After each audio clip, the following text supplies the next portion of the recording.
Hello everyone and welcome to the first game we'll be covering from the quarterfinals of the Freestyle Chess Grand Slam Paris tournament, Magnus Carlsen versus Nodirbek Abdusatorov. We've seen what happened in the preliminaries. Magnus completely obliterated Nodirbek with that unnecessary queen sacrifice.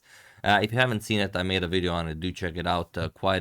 Like I said, quite an unnecessary but quite a lovely queen sacrifice. And also, I don't know how many of you know this. This is how players analyze the positions before the game. So they get the positions that will be played, and then they have two groups of, well, depending on how many people there's in the tournament. This is from the preliminary, so there are 5 people analyzing, even though Vidit dropped out of the main event. But yeah, they have 5 people here analyzing and 5 people in the other one, or rather 6. One is missing here. And then they analyze for, well, depending on the tournament, but usually it's half an hour or an hour before they actually play the games. That's when playing classical. When they're playing rapid, I don't know how much time they get for analyzing each position, but yeah, they do it in teams. So I don't know if it's, I imagine all of them are very sincere about it. You know, no one, you know, if they have a good idea, but they, you know, would appreciate if someone analyzing with them actually loses their game. Maybe they don't share the idea, but yeah, I don't know. So definitely something to consider, as it's new. It hasn't been done before, and there are no openings here. Any opening you get, you're ready to create before the game actually starts. So let's check it out. Magnus with white opens with not pawn to f4, the move that you'd be expecting. He actually opens with d4. Pawn to f4 also makes sense because it opens up the bishop, opens up the queen. You already have a rook behind the f-pawn. G4 also makes sense. But he decides to go with pawn to f4. He wants to play slowly with f3 and e4 and grab the full center. But Nodirbek strikes with pawn to f5. He opens up the bishop, the queen, and the rook on f8. We have pawn to f3, g5, and pawn to e4 by Magnus, now grabbing the full center.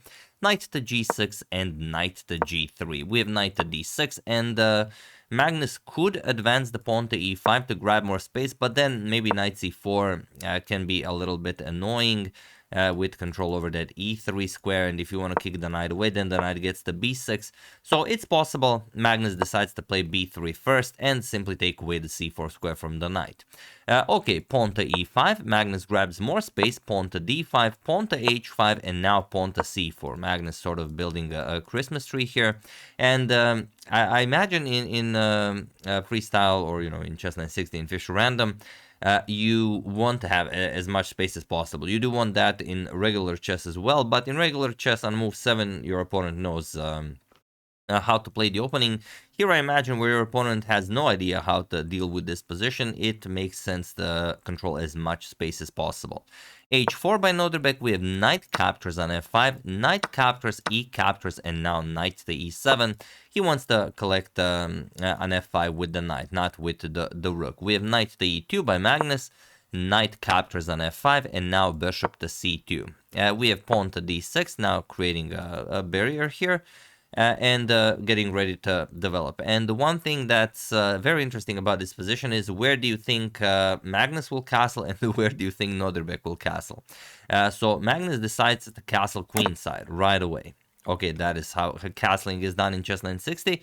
For those of you who still don't know, doesn't matter where the rook and king are. If you haven't touched them, you just move the king, you know, over the rook like you would in regular chess, and then they go into the position they would be if you castled in normal chess. So in normal chess, you would have a king on e1 and the rook on a1. You would put the king on c1, and the rook would go over the king on d1. So that's the idea. We have b6.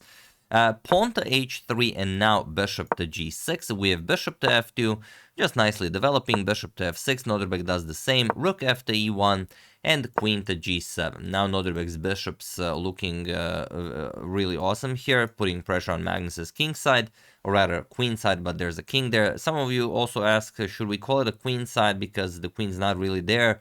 I have no idea. We could call it queen side, we could call it whichever piece is on the left side of the board. I don't know. I think it's a bit more normal to call it queen side. We have bishop to e4, pawn to a5, and now knight to c3. With ideas of maybe the knight coming to b5, but also just having that e4 square in mind. We have knight to d4, and bishop captures on g6. We have queen captures and knight to e4. You have to be careful if you play a silly move. Queen to c2 is checkmate. So knight to e2 and pawn to a4. We have pawn to b4. Of course, Magnus does not want to open up the a file for Nodirbek's rook. Pawn to b4, we have bishop to g7, not allowing knight captures on f6. For the moment, it's not possible, but of course, you will get the queen into the game, you will develop your rooks, and then the bishop, it's better that it's not, it's better that it's out of reach of the knight. So queen to f1, of course, going for queen d3, we have pawn to a3, and finally, queen to d3, so checkmate is no longer a threat. And here Nodirbek could play, and it's a very tricky position, and Nodirbek has 20 minutes less, but he should play something like queen to f7. And for the moment, there is no clear way for Magnus to break through. c5 will probably be played at some point. First, you probably have to move the king, put rooks on the b file to put pressure on that black king. There is no doubt that white is better here. But Nodirbek went bishop to h6. He just gives up the e-pawn, and Magnus doesn't spend all that much time. He spends a minute, basically, and he decides to capture it. And okay, e captures on d4. You can't play g4 check right away, because then the bishop just defends, so you have to capture the bishop first. E captures, and now king to c2, sidestepping that bishop. Pawn to g4 and f captures on g4. So Nodirbek sacrifices 2 pawns, and look at this. Now he castles king side. There we go, castling king side. And now the king is sort of safe, and the rook is on the f file. The other rook is coming to e8. Maybe he's preparing to double them up on the f file. It's hard to say, but he is going after Magnus's king. We have rook to e2. Magnus starts some sort of a defense here. Queen captures on d4 is possible, but of course you do not want to allow this bishop all of this space. So rook 8 to e8 and rook d to e1. We have bishop to e3 now, defending the pawn on d4. Magnus could have captured it, now it's no longer an option, and knight to d2. We have queen to f7, pawn to b5, preventing any breakthrough with the c-pawn. And the question is, can Nodirbek do something about this position, or is Magnus just up material? If there's no attack, then Nodirbek is lost.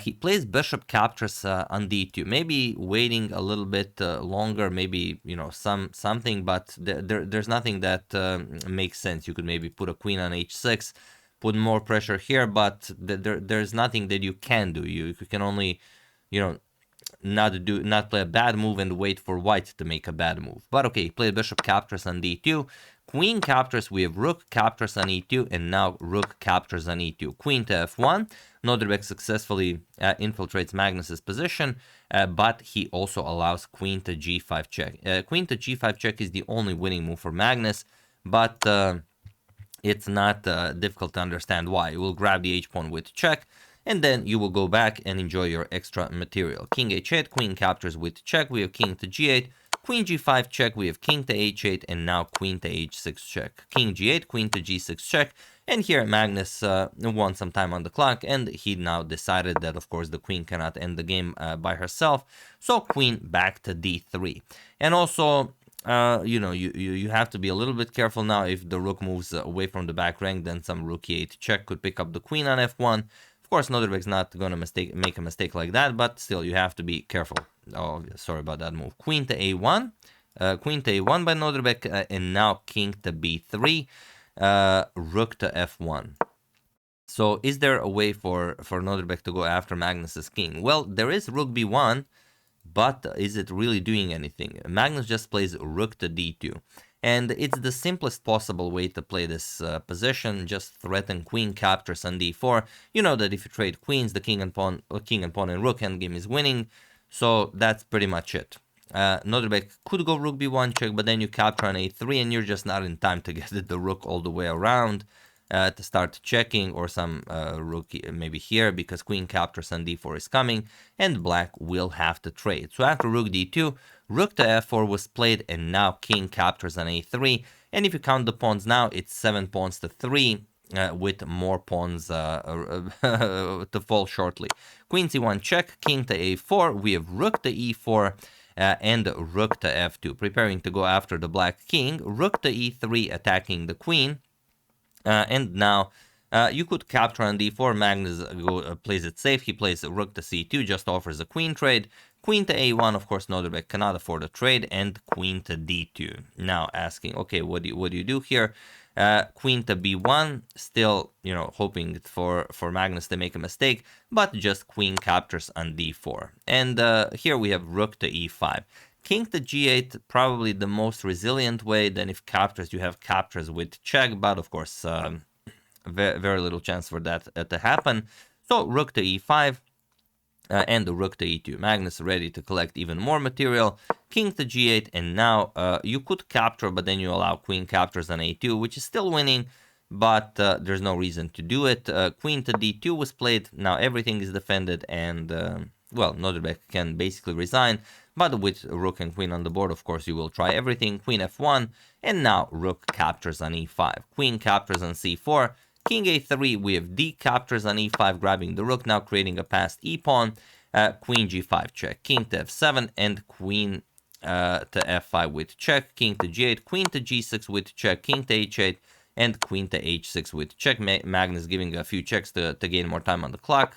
King to g8, queen to e6 with check, and king to f8. We have queen to f6 check, king to g8, and finally queen captures on e5. While Magnus was doing all of these checks, he was calculating also, does he have enough squares for his king not to run in some sort of a stalemate. Queen to d3 check, king to b4, queen b1 check. We have king to c4, queen captures on a2 check, king to d4, and queen to a4 with check. King to e3, plenty of pawns on the king side, and that is where Magnus will hide. Queen captures on b5, queen to e6 with check, king g7, and now queen e7 with check, king to g6, and now queen captures on c7, and now with 4 pawns to 1, there's really not much Nodirbek can do here. He played queen captures on d5, Magnus captured on b6 with check, now it's 3 pawns to 0, and a few more moves were played. Nodirbek declined the queen trade, and here, after h4, queen b4, and king g3, it was in this position on move 70 that Nodirbek Abdusattorov resigned the game, as there is nothing more to be done here. There's not even anything you can do to try. For example, a3 check, you're gonna go king h2, and you cannot check the white king via this diagonal. Also, you cannot check the king via the second rank. So you will have to play a move, and then the white check start. H5 check, let's say king h6, queen f6 check, and once you move the king, queen f5 check, forces a queen trade, and that is it. You will play whatever, let's say king h6, you will play pawn to g4, and of course the king cannot touch those pawns. Now you just start winning more space, and you easily win this endgame. So yeah, this is the only game that had a decisive result. All of the other games from the quarterfinals ended in a draw. So yeah, there you have it. And it's interesting, if you did really well in the first half of the tournament, in the preliminaries, you get to choose your opponent for the quarterfinals. Nepo decided to play against Vincent. Magnus decided to play against Nodirbek, and okay, obviously you are very happy if Magnus chooses you, but then again, there's a reason why he chose you. Obviously Nodirbek is very, very strong, but Magnus maybe just knows how to play against him, or maybe it's because of that one game that Nodirbek won against Magnus in the World Championship. Maybe, you know, that really, you know, hurt, and maybe Magnus just wants to beat Nodirbek as much as possible every chance he gets. Who knows? But yeah, that's the game. I hope you guys enjoyed it. I would like to thank Peter Van Dulst, Derek King, Charles Benjamin Flynn, Diane Schwartz, and Ilya Maltsev for your contribution to my channel. Thank you a lot. I really appreciate it. As usual, you can check 2 of my previous videos here. Thank you for watching, and I will see you soon, continuing to check up on your wonderful suggestions and whatever else happens in the chess world. Thank you all. I will see you soon, and have an excellent rest of your day.